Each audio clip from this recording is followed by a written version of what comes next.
All right, it's here, Bears fans. I don't know. I was a lot more excited about this matchup before this season began, and now here we are, and I'm nervous for this one. I'm nervous, but I've got some optimism still. The energetic, optimistic Adam is still here. I have belief that we can pull this upset off. It's not as much as it was to start the season, though. But I'm going to give it a go. Biggest matchup of the year. Always, Bears versus Packers, the most important matchup of the year. A rivalry as historic as the NFL itself. The Packers, as they will let you know, have obviously beaten the Bears for 5 straight years. 10 straight games, twice a year for 5 straight years. It's brutal. It's got to end. That is the longest either team has won straight in this historic rivalry. So if the Packers win, they will have set a new record of 11 straight games. That's never happened before. The Bears have done it 10 before. The Packers have done it 10 before. The Packers are at 10 now. There's the standings right there. As you can see, Detroit's leading the division, 8-1. Minnesota 7-2. Packers 6-3. Bears 4-5. And the newest member to this rivalry, Xavier McKinney, who I wanted to be a Bear, stirred up controversy this week when he made his thoughts known about DJ Moore and he knows DJ wasn't walking off the field. It's been cleared up that DJ wasn't walking off the field. DJ had a sprained ankle, a hurt ankle, and he went off because he was injured. And Xavier McKinney goes ahead and says, this dude walked out on his quarterback. I don't think I've seen that. You're supposed to be the guy, and you're walking off the field. You're walking off the field on a rookie quarterback. Oof. Bears-Packers this Sunday. It's going to be nasty. Most important rivalry of the year. Most important matchup of the year. So as you can see at the bottom, I only put Matt Eberflus's losses down here. He's been the head coach for the last 2 years. We are 0-4 under Matt Eberflus against the Green Bay Packers. So we need this tide to turn. We need things to change. Here's where the schedule stands so far. We won against the Titans, lost 2 in a row, won 3 in a row after that, get the bye week, and now we've lost 3 in a row out of the bye week. Ouch. We had 3 home games in a row. If any of those we wanted to win, it should have been against the Patriots to start off. Now we get to go November 17th against the Packers at home. More important than ever that we break this losing streak. We've got to get back to 500 against the Packers, break their 10-game winning streak.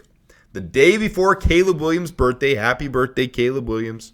The day before his birthday, and then the Vikings the week after that, and then the Lions a short week after that. So very important for the Bears to get things right, to get things back in order, and to be able to put things where they need to be. Here's the injuries and transactions that have been happening. We've talked about these on the channel. I'm just going to quickly go over them.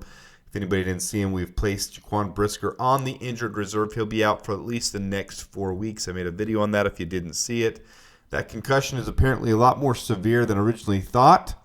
Ricky Stromberg isn't a huge impact signing this year, but it is huge long-term to be able to get a quality center that's that high of caliber. Drafted in the 3rd round, 98th overall in last year's draft. Constantly injured, though. Multiple knee surgeries. He's healed from that. He's healing. He's back. I would think the Bears are really just looking at him to bring him in, make sure he can get the medical attention, be able to rehab the proper way, get on the practice squad, learn the system, sign him to a future reserve contract. We'll see, though. Jake Curhan is on the active roster, so that fills out our offensive line. And with that, here's the injury report for this week. You can see the top part. Kieran Amagaji, Tevin Jenkins, Tavarius Moore, all anticipated to be out. Tevin Jenkins and Kieran Amagaji are already ruled out, so they should be out. The bottom ones there, all in this orange block, are all expected to play in this game. So all of them are expected to play. Darnell Wright, Darrell Taylor, Noah Sewell, Mercedes Lewis, Braxton Jones, and Montez Sweat. Montez Sweat really the last one. Matt Eberflus, very non-committal, but very optimistic. Said, yes, we see things good. We expect good things. So he pretty much alluded to the fact that he'll play. But, until the game happens, setbacks could happen. Here's where the offensive line stands now. I know this is where most people are worried about. I am too. But we do have some big pieces back, namely Braxton Jones being back, Darnell Wright being back. Those are 2 huge pieces. Tevin Jenkins being out is big. He's our best lineman by far this year. Coleman Shelton right there with him. Ryan Bates back. Not the best return, but we'll see if he can get back on track. And Matt Pryor really has played really well at right guard. So things look better this week than they did last week. Backing them up, you got Jake Kierhan, Doug Kramer, who can fill in at guard and center, and Larry Borum. I would expect those are going to be your dressing 8, the 8 that dress for the game. We do have on the practice squad Austin Pleasance, Ricky Stromberg, Chris Glazer, and Theo Benedict. Bill Murray is still on IR, and Kieran Amagaji was ruled out for this game as well. So offensive line getting better. It's healthier than they've been for a while, but still lacking a few key pieces. Tevin Jenkins specifically would be the biggest piece that we're lacking there. But Ryan Bates hopefully can fill in and do a little bit better than his first game back from injury last week. All right, this is what everyone's going to be talking about in this game. Jordan Love versus Caleb Williams. You can write the narrative any way you want, but this is what it is. And it's really two extremely underperforming quarterbacks is what it is. Two quarterbacks that are playing really poorly this year. Both of them with potential. Jordan Love has looked better than he did previous year. Still extremely inconsistent and extremely accurate. Throwing off his back foot, throwing to where a receiver will be instead of anticipating properly where a receiver should be. He's kind of just hucking it up and letting his receivers work miracles. Caleb Williams, too afraid to play quarterback, really. And it's been coached out of him is the reality of the situation. Shane Waldron, whoever it is, Matt Eberflus even possibly telling him, hey, we don't want you to turn the ball over. Don't turn the ball over. It gives the defense a chance to win the game. Well, that's not working. And so going through multiple reads, multiple progressions, not really an impact player up to this point. Not generational quarterback like we need him to be. So both quarterbacks very underperforming, very on the bottom half of the league as far as quarterbacks are concerned, but both of them with the potential to turn it around. So this will be a big game for both these quarterbacks. You can see in most statistical categories, Jordan Love is doing better than Caleb. But both of them, like I said, on the bottom half of the league right now. Caleb with a little better protecting the ball. His turnover worthy plays are lower. That's really it for Jordan Love. More interceptions. But I mean, all these stats aren't looking the best. So neither of them looking pristine or prime. Both a big opportunity. Here's where they stack up against each other, though. Top, under pressure, middle, no pressure, and bottom when blitzed. I highlighted some sections there. Really, they separate themselves from each other. Under pressure, Caleb Williams has a PFF grade of 42.3, which is terrible. Jordan Love, 53.3, not much better. No pressure, both of them above 70, so it looks really good. Jordan Love, 82.4, really, really good. NFL passer rating for Jordan Love in those situations, 102.4. But when blitzed, Caleb Williams with a 62.4 grade, Jordan Love with a 52.9 grade. Biggest thing that sticks out, really, I'm pointing out the good and the bad. Caleb Williams handles it really well when he's blitzed. You can see his NFL pass rating is 80 when he's blitzed, and that's actually among the best in the league, but it's not really translating to everything going well. He's taking a lot of sacks still. His pressures turn into sacks when he's blitzed. It's 26.3%, really bad. Jordan Love, a little more seasoned, fifth year in the league. Can get out of those 9.1 of those turned into sacks, but 59.1 NFL pass rating when blitzed is terrible. So if there's a key for the Bears on this game, they really need to bring the pressure. I hope Eric Washington, I hope Matt Eberflus are looking at these metrics and saying, hey, when he's blitzed, it's not good for him. He doesn't handle it well. He throws off that back foot. He can't throw off platform like Caleb can. He hucks it up, and this secondary would be able to eat that up for lunch. It would be a heyday for that. Jordan Love with no pressure, though. If the Bears don't get pressure on him, they're going to be dissected because Matt LaFleur really does a good job of getting guys open in space. So if there's no pressure and Jordan Love can sit back there, he's going to do well. He's going to have 102.4 NFL passer rating. His adjusted completion percentage is up. Everything is better for Jordan Love when he has no pressure on him. Under pressure, he still handles it fairly well. He has good legs to go along with a decent arm.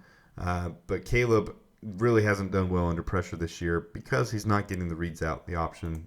He's not getting the first reads out. So my keys to beating the Packers, number one, they need to establish an offensive identity that revolves around getting the ball out quickly. As you saw there, Caleb hasn't done well with the pressure.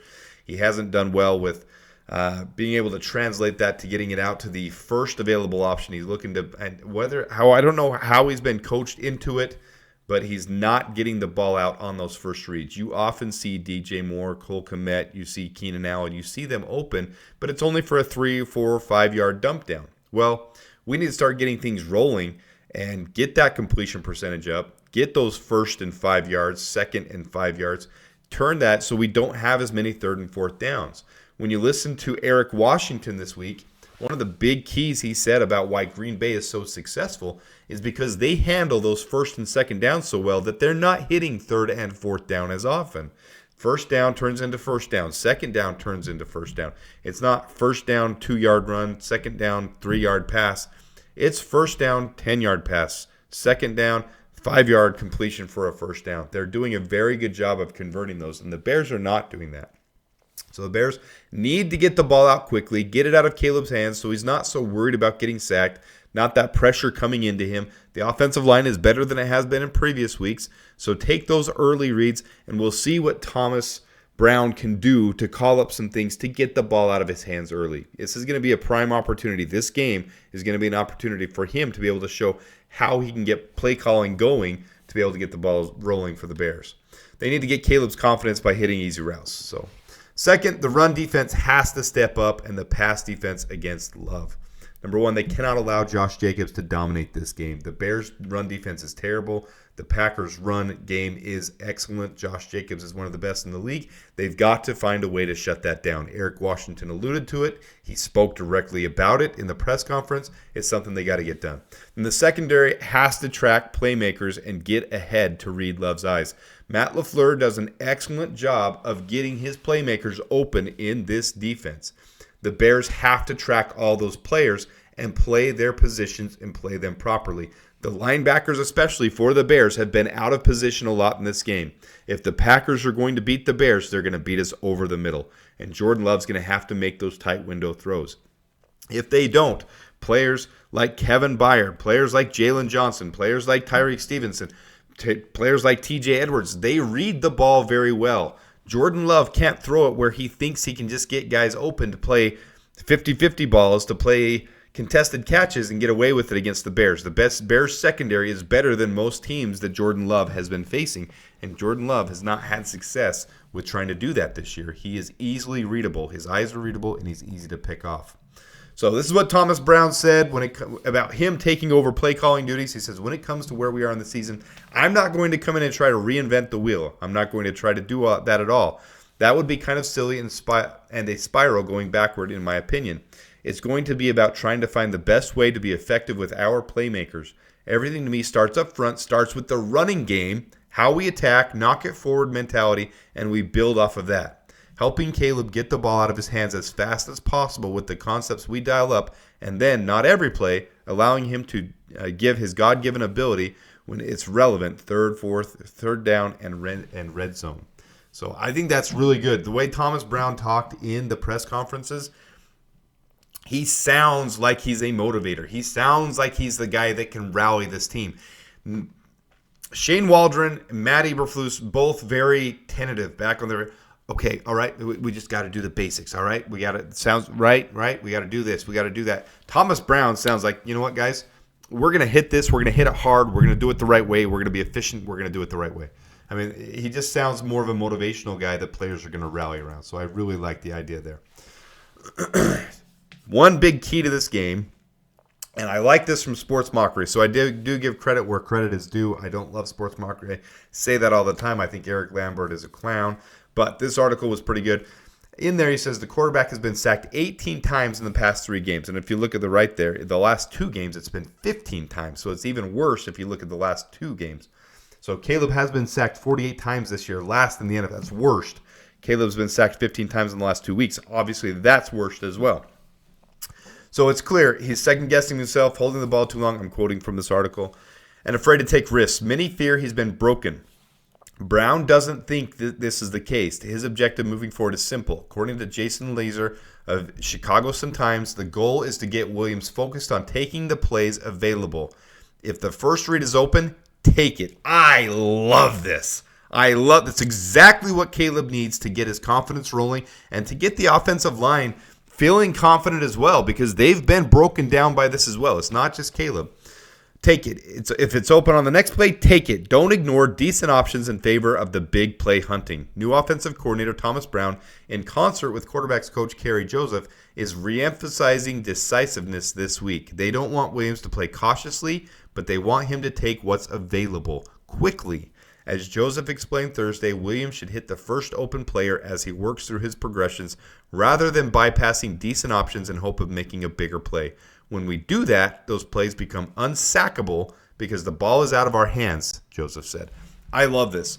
If we can get Caleb just hitting completion after completion after completion, he's not going to be throwing behind guys, ahead of guys, different. He's not going to have that inconsistency because if he's afraid of turning the ball over. It's going to be quick, read, release, 1, 2, 3, go. Step. See it, open, throw. Get it out of his hands. Get it out of his hands. I love this. It's going to build confidence for him if they can be successful in this strategy. So I hope that they can. All right, so here is how the line has been so far. Everything will look better if they can use this strategy. This last week, the Bears had an efficiency of 82.9, very in line with 2024. I said the sack numbers looked low because the Bears got sacked 9 times. The line was only responsible for 4 of those.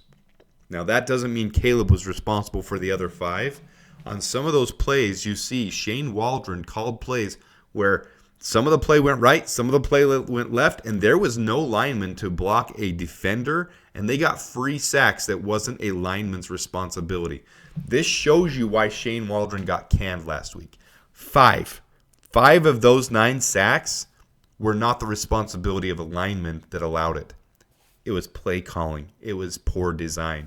That's terrible. That can't happen in the NFL. So the Bears stay hovering right where they've been at. They were as high as up to 18th, 17th earlier this season when they had an 85.5 pass block efficiency. League leader is Denver at 91.2. The Bears are at 82.9, which is tied for 23rd in the league. So they have some improving to do. This could be a good game for that if they can get the game plan rolling. If the line will hold up efficiently long enough, 2.5, 3 seconds, for Caleb to do first read options and get it out. Get it to Cole Kmet. Get it to DJ Moore. Get it to Keenan Allen. Get it to whoever, DeAndre Swift even. Quick out route flats, fine. Get it to them. Let them make the plays, and it'll build confidence of everyone. It'll build confidence on the linemen. It'll build confidence on the running backs, the wide receivers, Caleb. Everyone will be in concert when this happens. So I like this. I think it'll be great. Let's compare the Bears offense to Packers defense, and then I will compare the Packers offense to the Bears defense, and we'll see how they stack up. Number 1, you can see the note at the bottom there. Caleb Williams has thrown 1 interception in the last 6 straight games. So that is a good thing moving forward. The Bears are top 5 in the league in the turnover battle. That doesn't always mean everything. As you can see, the Bears have a 4-5 record, so it doesn't mean the Bears will win the game with the turnover battle, but it does help us be able to maintain possession of the ball and be able to move it. Now we got to do other things effectively because, as you can see, the Bears rank 24th in points per game, only 19.4. That's pretty rough. 30th in yards per game, 277.7. This is all on the left side of the screen. I'll point this out here. Sorry, I used my little pointer. So the Bears are 30th in the league at 277.7. Their running yards per game is only 108.1, 24th in the league. Passing yards per game, only 169.8. That's got to change. 30th in the league. And turnovers, they've only allowed 8, which is 6th best in the league. As you move to the defensive side of the ball, the Packers are allowing 21.6 yards per game. That's good for enough for 11th in the league. So their defense here, you'll see, is a very middle of the pack, very average, other than turnovers. They're getting 19 turnovers, which is 3rd best in the league. Okay? So other than that, they're kind of on the upper half of average. 207 passing yards per game allowed, 113 running yards per game allowed, which is right in line with where the Bears are running, and then 320 yards per game allowed, which is 12th best in the league. So that's where the Packers and Bears stack up against each other. This looks like it'll be a clash. Turnovers, because they've gotten a lot of turnovers. The Bears have allowed very few turnovers. If the Bears can keep those turnovers down, it'll be good. And then they need to attack on these different avenues to be able to have better yards per game and put more points on the board respectively. As we move to the Bears being on defense and the Packers being on offense, you can see the Packers offense is one of the better offenses in the league other than turnovers. They're turning the ball over a lot as well. And the Bears are 7th in turnovers created, right behind the Packers, who have 19. So that's good. If the Bears can win the turnover battle, that'll be good. You can see the note here at the bottom. Jordan Love has thrown an interception in 7 straight games. All those Packers fans talking about how they have a third Hall of Famer. This hasn't been done in 30 years by the Packers. These Hall of Fame quarterbacks don't do that type of thing. Jordan Love is constantly throwing the ball in the wrong position, inaccurate, one of the worst adjusted completion percentages in the league, as I pointed out on this channel. 7 straight games with an interception, which is a Packers record. Hasn't been done in over 30 years. So points per game, the Bears defense is only allowing 18.6. That's good enough for 7th best in the league. It was better than that. They were top 5 until the last couple weeks, and now they've kind of gone down a little bit more. Yards per game, the Bears are allowing 323.4. That's 13th in the league, so very average. Running yards per game, though, is the weakness of the Bears. 133 running yards per game allowed. That's 24th in the league.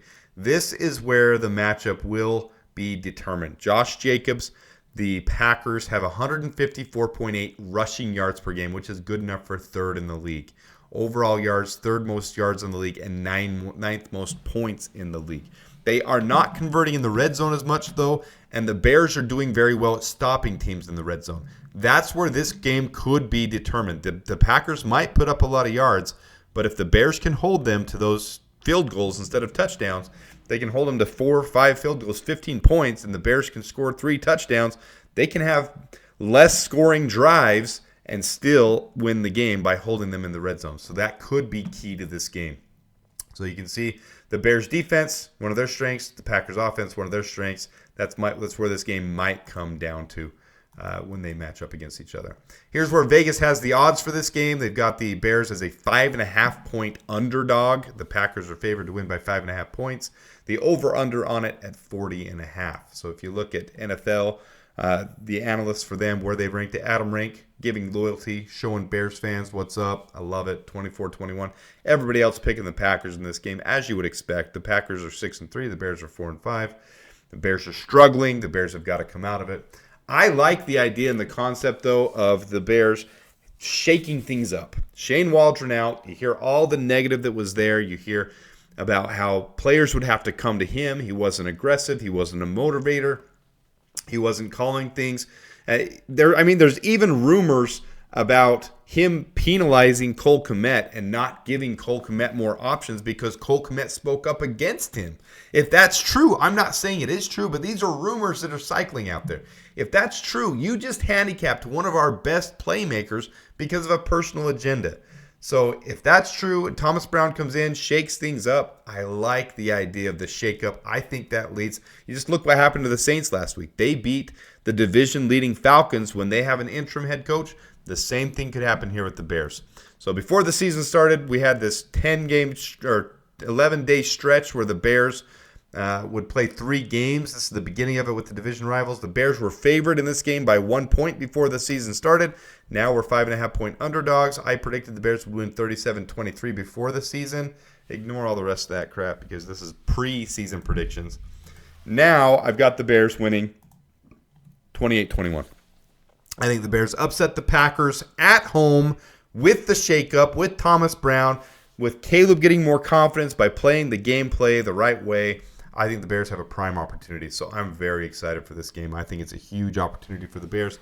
I am not saying I'm locked in that it's 100%, but I think this is very possible, and I'm looking forward to it. It's going to be a fun game. I'm really looking forward to it. So let me know what you guys think in the comments. Let me know if you're excited for this game. I've actually heard Bears fans out there wanting us to get blown out so we can fire Eberflus. I'll never do that, guys. I've said that on Twitter. I'm never going to root against the Bears ever. I don't believe in that crap. I don't believe that's the way it should go down.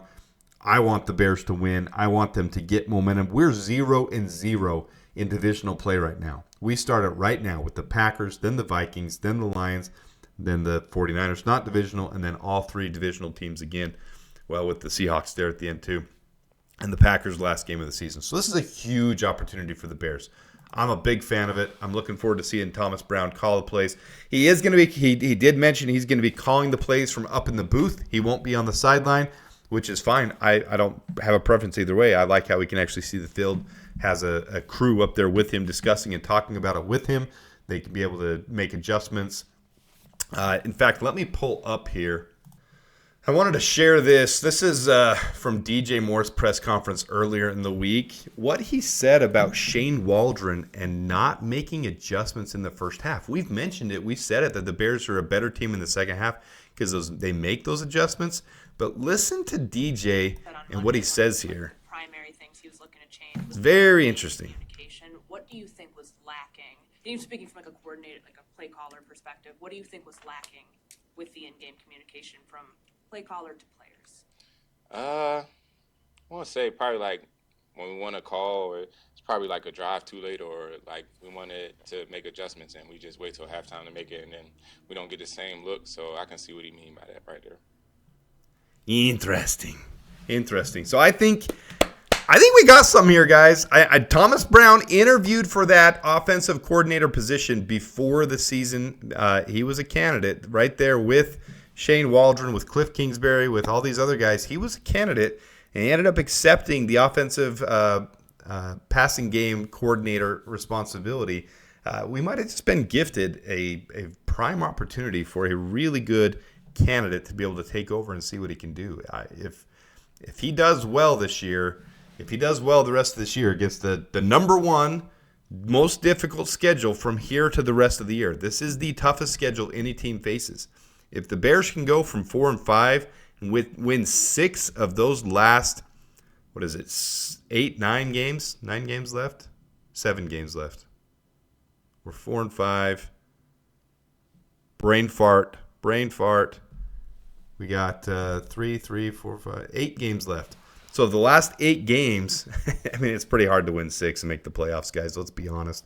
But if he can win 5 of those, he should have the offensive coordinator, maybe even possibly the head coaching job when all is said and done. I'm a fan of letting that play out and see what happens. So we'll see what happens. Appreciate you guys tuning in. If you haven't hit the like button by now, please do so. I'm very excited for this game. I hope you guys are too. Subscribe if you haven't subscribed. We've got good stuff. I try to put some good stuff out there with different insights so you guys can see things about the Bears. Let's grow this channel. Let's make it compete with some of those other ones out there that maybe don't give the same insights. I want to give you guys something different, give you a different view on things, and I appreciate you guys tuning in. So with that, enjoy the game this Sunday, one day from now, and bear down.